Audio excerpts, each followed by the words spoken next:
Hello students, कल हम लोग नोट जो पढ़े थे कि स्थैतिक घर्षण हमेशा गति घर्षण से ज़्यादा होता है। ठीक, अब हम लोग पढ़ेंगे बहुत इंपॉर्टेंट टॉपिक है घर्षण के नियम, लॉज ऑफ फ्रिक्शन। तो घर्षण के मुख्यतः 3 नियम होते हैं। घर्षण के प्रकार भी 3 होते हैं और लॉज नियम भी 3 होते हैं। टाइप और लॉज दोनों 3 होते हैं। पहला है स्थैतिक घर्षण का नियम। स्थिर अवस्था में क्या क्या नियम है देखिए। दो संपर्क सतहों, संपर्क सतह कॉन्टैक्ट सरफेस का मतलब ये है कि ये अगर बॉडी रखी हुई है किसी सरफेस पे, ठीक है ना, यानी अगर ये कॉपी रखी हुई है इस टेबल पे, तो टेबल एक सरफेस हो गया और कॉपी का सरफेस भी एक सरफेस हो गया। दोनों एक दूसरे के कांटेक्ट में है, संपर्क में है, तो वही कांटेक्ट सरफेस हो गया। तो दो संपर्क सतहों के उनके ही संपर्क तल में लगने वाला घर्षण बल हमेशा स्पर्श रेखीय होता है, टेंजेंशियल होता है और लगाए गए बल के विपरीत दिशा में होता है। देखिएगा, ये सरफेस, बॉडी का सरफेस, ये जो हमारा पोर्शन होगा ये हमारा क्या होगा, कांटेक्ट प्लेन होगा। ये हमारा कांटेक्ट प्लेन होगा। तो उनके संपर्क तल में लगने वाला घर्षण, अब देखिए यहाँ पे अगर मोशन नहीं हो रहा है लेकिन गति की टेंडेंसी किधर होगी, जिधर बल लगेगा। ठीक, तो हमारा घर्षण कहाँ लगेगा, इधर लगेगा। तो इसी संपर्क तल के स्पर्श रेखीय होता है, टेंजेंशियल होता है। ठीक, इसीलिए इस सरफेस में हम लोग इसको फ्रिक्शन को दिखाते हैं। ठीक, और हमेशा लगाए गए बल के विपरीत दिशा में होता है। दूसरा नियम ये है कि घर्षण बल एक स्वसामंजक बल है, सेल्फ एडजस्टिंग फोर्स है, और संतुलन की स्थिति में यह बल बाह्य बल के बराबर होता है।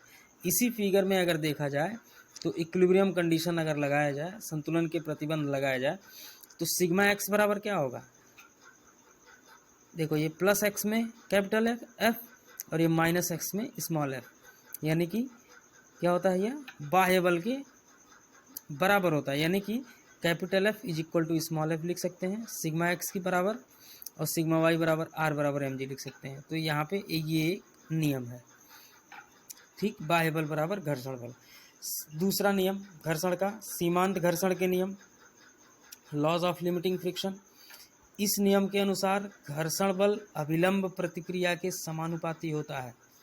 इस नियम को हमेशा याद रखिएगा कि सीमांत घर्षण के नियम का पहला नियम जो है, इस नियम के अनुसार घर्षण बल अभिलंब प्रतिक्रिया के समानुपाती होता है। यानी कि normal reaction is directly proportional to frictional force, यानी F, small f proportional to R. देखिएगा, स्मॉल एफ फ्रिक्शन डिनोट कर रहा है और capital F applied force denote कर रहा है। Small f is directly proportional to capital R, frictional force is directly proportional to normal reaction. दूसरा नियम है घर्षण बल की दिशा पिंड की गति की दिशा के विपरीत होती है। इसमें क्या था कि जो घर्षण बल की दिशा होती है वो लगाए गए बल के विपरीत दिशा में होता है, और इसमें क्या होती है, घर्षण बल की दिशा पिंड की गति की दिशा के विपरीत होती है। ठीक है ना। तीसरा, घर्षण बल सतह के संपूर्ण क्षेत्रफल पर निर्भर नहीं करता है। घर्षण बल सतह के संपूर्ण क्षेत्रफल, टोटल एरिया पर निर्भर नहीं करता। अब जैसे ये टेबल है तो बहुत बड़ा टेबल होगा, तो इसके टोटल एरिया पर डिपेंड नहीं करेगा, केवल कांटेक्ट सरफेस के एरिया पर डिपेंड करेगा। जितनी दूर में ये कॉपी रखा हुआ है उतने ही एरिया पर ये निर्भर करता है। नेक्स्ट लॉ है, अगला नियम, घर्षण बल का मान पिंड के पदार्थ पर निर्भर करता है। ठीक, frictional force is depends on substance of the object या सब्सटेंस ऑफ बॉडी। अब पिंड के पदार्थ का मतलब क्या है कि पिंड के पदार्थ का मतलब कि दोनों समतल, पिंड का सरफेस और जिस सरफेस पर रखा हुआ है वो सरफेस, दोनों स्मूथ हैं कि नहीं है, दोनों रफ हैं कि नहीं है, दोनों रुक्ष हैं कि नहीं है। यानी कि दोनों जितना ज़्यादा रफ होंगे फ्रिक्शन की वैल्यू उतनी ज़्यादा आएगी। ये ध्यान दीजिएगा कि पिंड के पदार्थ पर निर्भर करता है। ठीक, और लास्ट है गति घर्षण के नियम। दो संपर्क सतहों के बीच सापेक्ष गति होने की स्थिति में घर्षण का मान स्थिर अवस्था से कुछ कम होता है। ये जो हम लोग नोट पढ़े थे वही नोट का पहला पॉइंट है कि दो संपर्क सतहों के मध्य सापेक्ष गति होने की स्थिति में, मतलब इसमें मोशन होगा, तो घर्षण का मान स्थिर अवस्था से, स्टैटिक कंडीशन से कुछ कम होता है। यानी कि Fs is greater than Fk या Fk is less than Fs। यहाँ पे लिख सकते हैं F S is greater than F के। यही पॉइंट आपको समझाने की कोशिश हो रही है, ठीक है।